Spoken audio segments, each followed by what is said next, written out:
Let's get to work. Hey y'all, it's me, Majora T, and I'm here today to do a captain's log on Yooka Laylee and the Impossible Lair. Before I begin, you're probably wondering, what is a captain's log? Well, sorry VG Mashup, I'm not doing reviews anymore, but I will do my own variant of them, and it's called a captain's log. If you enjoy what you see today, hopefully you subscribe to stay tuned for more captain's logs on video games. But I think the best way to describe it is to do it. So with that being said, babe, hit me with the questions. What made you want to play Yooka Laylee and the Impossible Lair? You know, that's a great question. What made me want to play Yooka Laylee and the Impossible Lair? Well, it's a funny little game right here that goes by a similar name, Yooka Laylee. And, you know, a funny little story is that I bought my PS4 just to play this game.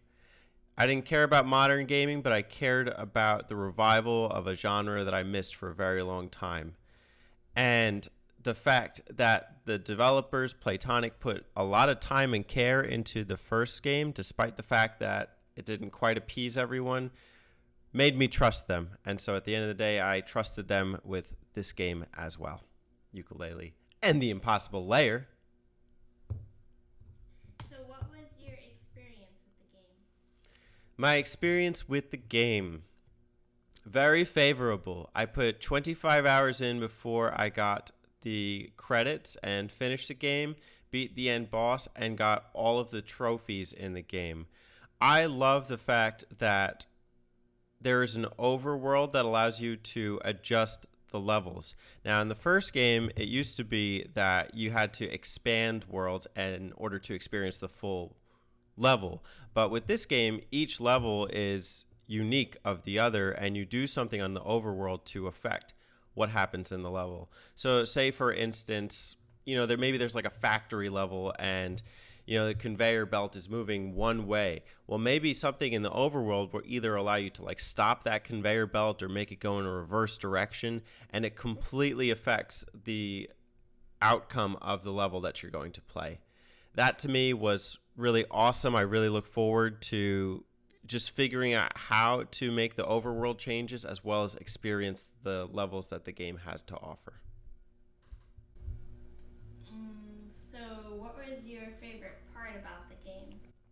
My favorite part about Yooka Laylee and the Impossible Lair was probably getting the tonics and using them in the levels. There's a total of 62 tonics, one of which is impossible to get, as the title would suggest. It's not really impossible, but it's pretty damn hard.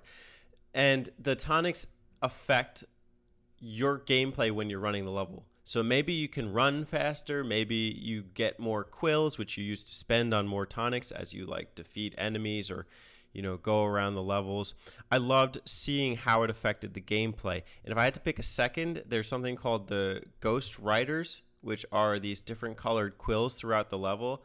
And they give you quills when you complete their like mini challenges. So I love, like, there's this green Ghost Rider, like the second you touch it, it just races far off in the level and you have to go chase it down. It leaves a trail of quills, and it's almost like a rolling path that you have to follow.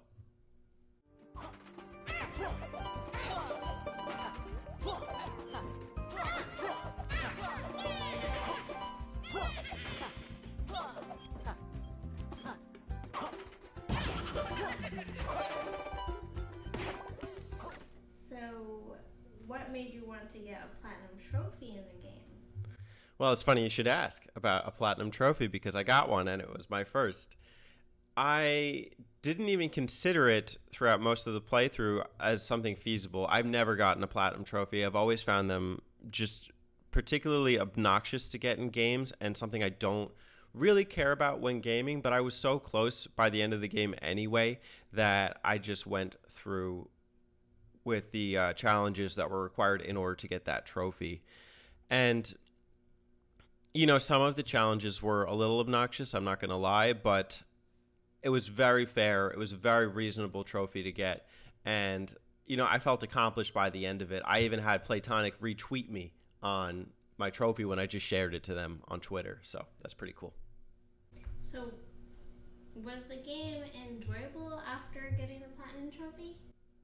You know, that's a great question because it's something I've always wondered myself about Platinum Trophies. If you get the trophy, you know, is that it? Are you done? Do you have any more enjoyment to get from a game? I think it's really easy to retire a game after you finish it, but this is not one I would want to retire. I absolutely loved coming back and restreaming it in order to get footage for this video here and also future Yooka Laylee and the Impossible Lair projects. It's the type of game that kind of opens itself up to you even after you beat it, because now you can experience the levels in different ways. You can do speed runs. You can do like little aesthetic changes, like change the color palette. I love exploring everything that the game has to offer, and even just kind of like playing around with the world and unlocking more of those tonics. You actually have to do a lot of overworld exploration in order to find the tonics, which is a little cumbersome, I'm not going to lie, but once you do get the tonics, it really opens up the whole game to you. From your perspective, is the game successful? I think that Yooka Laylee and the Impossible Lair succeeds heavily at being a great modern 2D platformer. It has a lot of the elements that it needs in order to continue to be like to come back to. Like, for instance, like there's a first level in the game, which is the final boss, and you can take on the final boss at any point in the game. It's called the Impossible Lair, but in order to do so, you need like 48 bees, which are this like protective shield for you as you go into the level. And for every like main level that you unlock along the way to the final boss, it's going to increase your ability to like take on that final boss. I think that's really cool that you have like this kind of like flexibility to explore the world at your own pace, to and digest them at your own enjoyment. Like, say you didn't want to do level 1 right away, okay, do level 2, you know, or something along those lines. There's no like walls gating you from progressing in the game. And additionally, just the fact that like it has the tonics in the first place is kind of like a throwback to cheat codes back in the old days when you used to just put in like a code and just change something in the game. I think it's super cool and it's super modern, and for that reason I think it's successful.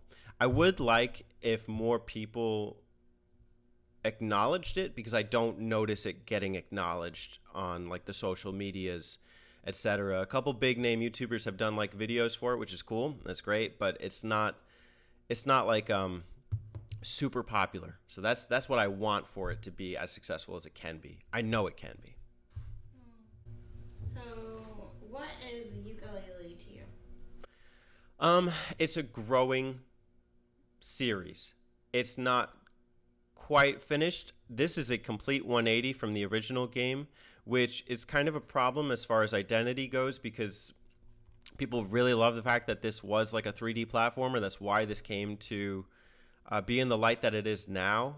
And I would like, I mean, as much as I love this game, I would like to see them try the 3D platformer again, but also, you know, grow with the series and see what they can do next. There's a lot of room for growth and improvement in both the 3D and the 2D versions, and I'm just curious to see what they come up with next, but I'm on board. I'm on Team Playtonic, so let's go. Ooh. So, what would you like to see from the next Yooka Laylee? The next Yooka Laylee? I would say maybe a Yooka 3E. No, I'm joking. I would just like to see... I'm not really sure. Some things that this game was lacking is almost like, or both games were lacking, was like kind of this significant story and maybe some of the fun that, you know, harkens back to his predecessors. I really would have liked like kart levels from Donkey Kong Country, or I don't know, maybe like FPS elements from Banjo-Tooie. Those were really cool things that I think it needs to bring back. Both of these games explored what they could do. The Impossible Lair did just a little bit better. I want the third one to just be a knockout. I want to knock it out of the park. And then just general thoughts about Yooka Laylee and the Impossible Lair. First off, it's a mouthful. I hate saying that. I don't even know how to title this video without like just taking up half the title. But it was so much fun. If you like 2D platformers in the slightest, you should give it a try. If things like Donkey Kong Country on the SNES are like your forte, if you really enjoy them, I think you'll fall in love with this game. I absolutely did. And my care for Yooka Laylee in the first place wasn't like as strong as you might think it was, because I did care about it originally, like when it was first announced. But I think where this game won me was in the gameplay and in just the music too. I cannot understate that. The music is so good. So like shout outs to the composers, Grant Kirkhope, David Weiss. There's another guy too. I should look it up. Maybe I'll do a little correction in the video itself. Other than that, this is the first in a series of videos on Yooka Laylee and the Impossible Lair. If you are interested in more of my thoughts on things like getting the Platinum Trophy, the game after the Platinum Trophy, and maybe even a little comparison between the two titles, stay tuned and subscribe for more Majora T action.